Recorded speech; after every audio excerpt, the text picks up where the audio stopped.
ইয়েমেনের সশস্ত্র গোষ্ঠী হুথি এবং যুক্তরাষ্ট্রের মধ্যে সংঘাত ক্রমশ বাড়ছে। লোহিত সাগরে বাণিজ্যিক জাহাজে হামলা এবং ইসরায়েলের দিকে ক্ষেপণাস্ত্র নিক্ষেপের জেরে এই উত্তেজনা নতুন মাত্রা পেয়েছে। গাজায় ইসরায়েলের সামরিক অভিযান শুরুর পর থেকে হুথি বিদ্রোহীরা লোহিত সাগরে ইসরায়েলগামী বা ইসরায়েলি মালিকানাধীন জাহাজ লক্ষ্য করে হামলা চালাচ্ছে। তারা ঘোষণা করেছে ফিলিস্তিনিদের ওপর ইসরায়েলের আগ্রাসন বন্ধ না হওয়া পর্যন্ত এই হামলা চলবে। যুক্তরাষ্ট্র লোহিত সাগরে আন্তর্জাতিক জলপথের নিরাপত্তা নিশ্চিত করতে মিত্র দেশগুলোর সাথে একটি জোট গঠন করেছে। মার্কিন নৌবাহিনী নিয়মিতভাবে হুথিদের ছোড়া ক্ষেপণাস্ত্র ও ড্রোন ভূপাতিত করছে। ইয়েমেনে হুথিদের বিভিন্ন লক্ষ্যবস্তুতে পাল্টা হামলা চালাচ্ছে। সর্বশেষ তথ্য অনুযায়ী শনিবারও হুথির হামলায় যুক্তরাষ্ট্রের অত্যাধুনিক MQ-9 রিপার ড্রোন ধ্বংস হয়েছে।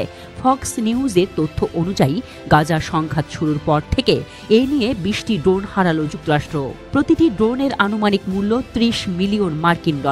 এই বিপুল ক্ষতির পাশাপাশি হুথির ক্রমাগত হামলা মার্কিন সামরিক বাহিনীর জন্য একটি বড় চ্যালেঞ্জ হয়ে দাঁড়িয়েছে। এই বিপুল সংখ্যক অত্যাধুনিক ড্রোন ধ্বংসের ফলে যুক্তরাষ্ট্রের $500 মিলিয়ন বেশি ক্ষতি হয়েছে বলে ধারণা করা হচ্ছে। অন্যদিকে হুথিরা তাদের অবস্থানে অনড় রয়েছে। তারা বলছে যুক্তরাষ্ট্রের সামরিক পদক্ষেপ তাদের হামলা বন্ধ করতে পারবে না। ইসরায়েলের উপর চাপ সৃষ্টি করাই তাদের মূল লক্ষ্য। ইরানের সমর্থন এই গোষ্ঠীকে আরও শক্তিশালী করেছে বলে মনে করছেন আন্তর্জাতিক বিশ্লেষকরা। এই সংঘাতের ফলে লোহিত সাগরে জাহাজ চলাচল ব্যাহত হচ্ছে, যার নেতিবাচক প্রভাব পড়ছে ইসরায়েল ও আমেরিকার অর্থনীতির উপর। জ্বালানি তেল এবং অন্যান্য পণ্যের সরবরাহ চেইন ভেঙে পড়ার আশঙ্কা তৈরি হয়েছে। যুক্তরাষ্ট্রের সামরিক অভিযানের মুখে হুথির আঞ্চলিক প্রভাবের কারণে এই সংঘাত সহজে থামার কোনো লক্ষণ দেখা যাচ্ছে না। এটি মধ্যপ্রাচ্যের ভূ রাজনৈতিক প্রেক্ষাপটকে আরও অস্থির করে তুলতে পারে বলে আশঙ্কা করছেন বিশেষজ্ঞরা।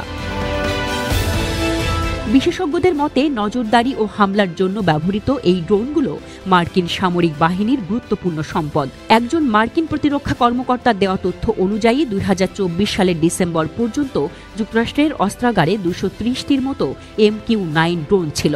এমন পরিস্থিতিতে এতগুলো ড্রোন হারানো নিঃসন্দেহে মার্কিন সামরিক অভিযান এবং কৌশলকে বড় ধরনের চ্যালেঞ্জের মুখে ফেলতে পারে। লোহিত সাগরে বাণিজ্যিক জাহাজে হামলা এবং ইসরায়েলের দিকে ক্ষেপণাস্ত্র নিক্ষেপের কারণে যুক্তরাষ্ট্র ও হুথির মধ্যে উত্তেজনা ক্রমশ বাড়ছে। এই পরিস্থিতিতে অত্যাধুনিক মার্কিন ড্রোনের একের পর এক ধ্বংস হওয়া ওয়াশিংটনের জন্য একটি উদ্বেগের কারণ হয়ে দাঁড়িয়েছে।